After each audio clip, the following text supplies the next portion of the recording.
ನಮಸ್ಕಾರ ವೀಕ್ಷಕರೇ, ನಾನಿಂದು Majestic bus ನಿಲ್ದಾಣದಲ್ಲಿದ್ದೀನಿ. ಈಗಾಗಲೇ ಕೋವಿಡ್ ಮಹಾಮಾರಿ ಬಂದು ನಮ್ಮ ರಾಜ್ಯದ ಪರಿಸ್ಥಿತಿ ಹೇಗಾಗಿದೆ ಅಂತ ತಮ್ಮೆಲ್ಲರಿಗೂ ಕೂಡ ಗೊತ್ತೇ ಇದೆ. ಅದೇ ರೀತಿ ಅದೇ ಮಾದರಿಯ HMPV ಅನ್ನುವ ವೈರಸ್ ಕೂಡ ಆಲ್ರೆಡಿ ಅಟ್ಟಹಾಸ ಮೆರಲಿಕ್ಕೆ ಪ್ರಾರಂಭ ಮಾಡಿದೆ. ಬೆಂಗಳೂರಿನಲ್ಲಿ 1ರಿಂದ 2 ಕೇಸ್ಗಳು ಕೂಡ ಪತ್ತೆಯಾಗಿದೆ. ಇದಕ್ಕೆ ಸಂಬಂಧಪಟ್ಟಂತೆ ನಮ್ಮ ಜನ ಏನು ಹೇಳ್ತಾರೆ, ಜನರ ಅಭಿಪ್ರಾಯವೇನು, ಯಾವ ರೀತಿ ಪ್ರಿಕಾಷನ್ಸ್ ಜನಗಳೇ ತಗೊಳ್ಬೇಕು, ಹಾಗೆ ಮೆಜೆಸ್ಟಿಕ್ ಬಸ್ ನಿಲ್ದಾಣದವರು ಇಲ್ಲಿ ಏನು ಹೇಳ್ತಾರೆ, ಸರ್ಕಾರ ಯಾವ ರೀತಿ ಮುಂಜಾಗ್ರತೆ ಕೈಗೊಳ್ಳಬೇಕು, ಹಾಗೆ ಜನಗಳು ಹೇಗಿರಬೇಕು, ಈ ಎಲ್ಲದರ ಬಗ್ಗೆ ಜನಸಾಮಾನ್ಯರು ಏನು ಹೇಳ್ತಾರೆ ಬನ್ನಿ ಎಲ್ಲರನ್ನೂ ಕೂಡ ನಾನು ಮಾತಾಡಿಸ್ತಾ ಹೋಗ್ತೀನಿ. ತುಂಬ ಪ್ರಾಬ್ಲಮ್ ಆಯಿತು, ಆದ್ರೇನು ಏನು ಮಾಡೋಕ್ಕಾಗೋದಿಲ್ಲ. ಎಲ್ಲರಿಗೂ 4 ಜನಕ್ಕೆ ಆಗಿದ್ದು ನಮಗೆ ಅಷ್ಟೇ.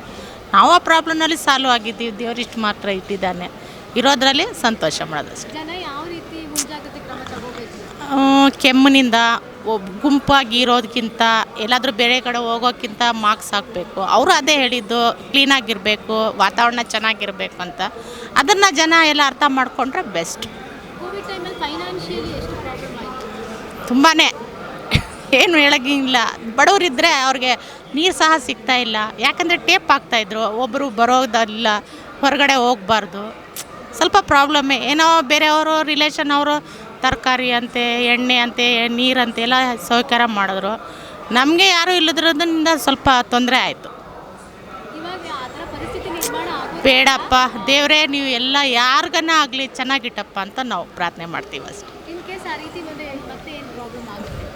ಪ್ರಾಬ್ಲಮ್ ಆಗುತ್ತಾ? ಕೂಲಿ ನಾಲಿ ಮಾಡೋರಿಗೆ ತುಂಬಾ ಪ್ರಾಬ್ಲಮ್ ಆಗುತ್ತೆ. ಏನೋ ಡ್ಯೂಟಿ ಮಾಡೋರಿಗೆ ಅವ್ರಿಗೆ ಸ್ಯಾಲ್ರಿ ಬರುತ್ತೆ, ಯಾರೊಬ್ಬರು ಹೆಲ್ಪ್ ಮಾಡ್ತಾರೆ. ನಮ್ಮಂಥ ಬಡವ್ರಿಗೆ ಸ್ವಲ್ಪ ಕಷ್ಟನೇ. ಬೇರೆ ಕಡೆ ಹೋಗಂಗಿಲ್ಲ, ಒಬ್ಬರು ಕೆಲಸಕ್ಕೂ ಕರೆಯೋದಿಲ್ಲ, ಮಾತಾಡಿದ್ರೂ ಮಾತಾಡೋದಿಲ್ಲ ಅಂತ ಟೈಮ್ನಲ್ಲಿ ನಾವು ಹೋಗೋದಕ್ಕೆ ನಮಗೂ ಬೇಜಾರು. ಯಾಕಂದರೆ ಏನೋ ಅವ್ರ ಮನೆಯಲ್ಲಿ ಏನೋ ನಮಗೇನಾಗುತ್ತೆ ಅಂತ ಭಯನೂ ಇರುತ್ತೆ.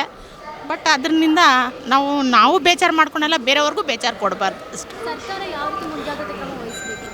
ಅದನ್ನು ಸ್ವಲ್ಪ ಅವರು ಹೇಳ್ತಾ ಇದ್ದಾರಲ್ಲ, ಕ್ಲೀನಾಗಿ ಇಟ್ಕೊಳ್ಳಿ, ಚೆನ್ನಾಗಿರಿ, ನೀವು ನಿಮ್ಮ ಕೈನಿಂದ ನೀವು ಮಾಡ್ಕೋಬೇಕು ಅಂತ ಅವರು ಹೇಳ್ತಾ ಇದ್ದಾರೆ. ಅವರು ಸೌಕರ್ಯ ಮಾಡ್ತಾನೆ ಇದ್ದಾರೆ. ಇವಾಗ ಲೇಡೀಸ್ಗೆಲ್ಲನೂ ಬಸ್ಸುಗಳದ್ದು ಫ್ರೀ ಮಾಡಿದ್ರು, ಅಕ್ಕಿ ಫ್ರೀ ಕೊಡ್ತಾ ಇದ್ದಾರೆ, ಅದು ಗೃಹಲಕ್ಷ್ಮಿ ಕೊಡ್ತಾ ಇದ್ದಾರೆ. ಅದನ್ನು ನಾವು ಕೂಡಿಟ್ಕೋಬೇಕು. ಯಾವ ಟೈಮ್ನಲ್ಲಿ ಏನಾಗುತ್ತೆ ಅಂತ ನಾವು ಸ್ವಲ್ಪ ಜಾಗ್ರತೆಯಿಂದ ಇರಬೇಕು ಅಷ್ಟೆ. ಬರುತ್ತೆ ಮೇಡಮ್, ಗೃಹಲಕ್ಷ್ಮಿ ಬರುತ್ತೆ, ಅಕ್ಕಿ ಫ್ರೀ ಕೊಡ್ತಾ ಇದ್ದಾರೆ, ಬಸ್ಸು ಫ್ರೀ ಇದೆ, ಮಕ್ಳಿಗೂ ಶಾಲೆಗಳಿಗೆ ಕನ್ನಡ ಸ್ಕೂಲಲ್ಲಿ ಎಲ್ಲ ಫ್ರೀ ಸೌಕರ್ಯ ಕೊಟ್ಟಿದ್ದಾರೆ. ಅವ್ರಿಗೆ ತುಂಬ ಥ್ಯಾಂಕ್ಸ್ ಹೇಳೋಕ್ಕೆ.